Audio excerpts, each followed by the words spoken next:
안경환 법무부 장관 후보자가 사퇴함에 따라 청와대의 법무부 장관 인선 작업은 원점에서 다시 시작됐습니다.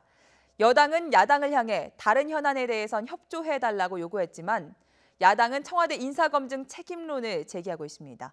취재기자 연결합니다. 전준영 기자. 네, 정치부입니다.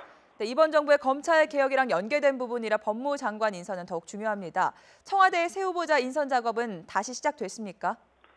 네, 청와대 인사라인은 주말인 오늘도 대부분 출근해서 안경환 후보자의 전격 사퇴로 다시 공석이 된 법무부 장관 후보자 인선 작업에 본격 착수했습니다. 안 후보자 지명 당시 경쟁했던 후보군 4~5명을 포함해 새로운 검증 대상자들을 추리기 위해 인사 파일을 정리하는 등 인선 작업이 원점에서 다시 시작됐습니다. 문재인 정부 초기 검찰 개혁 등을 이끌 능력과 자질은 물론 도덕성 등에 대해서도 좀 더 강도 높은 검증이 뒤따를 전망입니다. 안 후보자 지명 당시까지 혼인신고 파문과 관련한 내용을 전혀 걸러내지 못하면서 검증에 실패했다는 비판의 목소리가 커지고 있기 때문입니다. 내밀하고 사적인 영역이라 한계가 있었다는 게 청와대 입장이지만 검증 라인에 대한 보완 작업도 병행될 가능성이 큰 만큼 새로운 법무부 장관 후보자를 세우는 데는 상당한 시간이 소요될 전망입니다.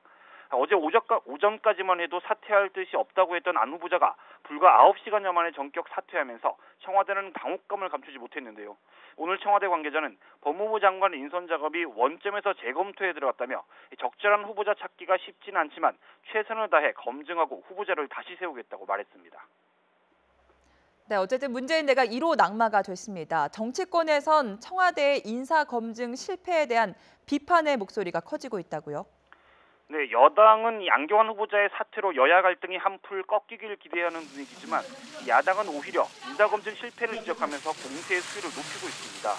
더불어민주당은 안 후보자 스스로 국민 눈높이에 맞춰 사퇴를 결정했다면서 야권의 다른 후보자 인사청문회와 추경 등에 대해서는 적극적으로 협조해달라고 요구했습니다. 하지만 야당은 안경환 후보자에 대한 인사검증이 부실했던 점을 지적하면서 청와대 책임론을 제기하고 나섰습니다.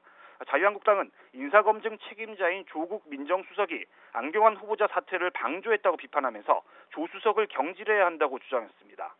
국민의당은 국회 운영위원회에 조국 민정수석과 조현옥 인사수석을 불러 인사검증 실패에 대한 책임을 따져 물어야 한다고 목소리를 높였습니다.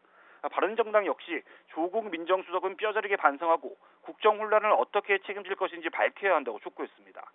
특히 문재인 대통령은 내일 국회가 인사청문 보고서 채택을 거부한 강경화 후보자를 외교부 장관으로 임명할 것으로 보이는데요. 야당은 강 후보자 임명을 강행하면 국회 일정 보이콧도 검토하겠다고 예고해 전국은 또다시 급속도로 얼어붙을 가능성이 큽니다. 특히 야당은 논문 표절 의혹이 제기된 김상곤 교육부 장관 후보자와 음주운전 전력이 드러난 조대엽 고용노동부 장관 후보자 등에 대해서도 즉각 사퇴를 요구하고 있어 남은 청문회 일정도 순탄치 않을 것으로 보입니다. 지금까지 YTN 전준영입니다.